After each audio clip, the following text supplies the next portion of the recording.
Ògo ni fún Ọlọ́run lókè ọ̀run. Glory to God in the highest.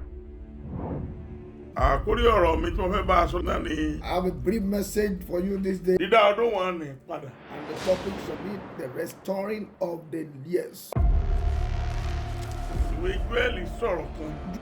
The book of Joel says something. Èmi ó dá ọdún wọn ni padà fún yín. And I will restore to you the years that the locust has eaten, produce a Tí good kòkòrò yìí thing. bá jẹ ewé ẹ̀pà. When this locust devour leaves of Okùn groundnut, ẹ̀pà nìkan lè máa rí. you only see the ropes of the groundnut, Àwọn òfò the lost tó ti bá àwọn ènìyàn láyé. that men have suffered. Gbogbo àwọn ọdún tí èésù ti jẹ o.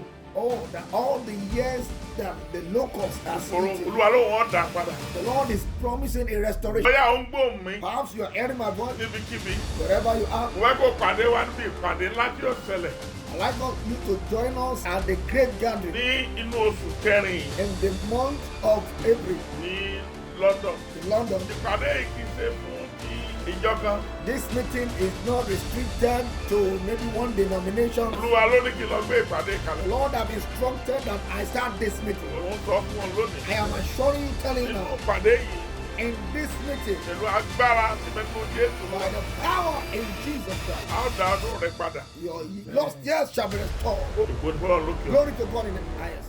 Jésù Kristi In Olúwa wa. Jesus' mighty name we are praying. Amen.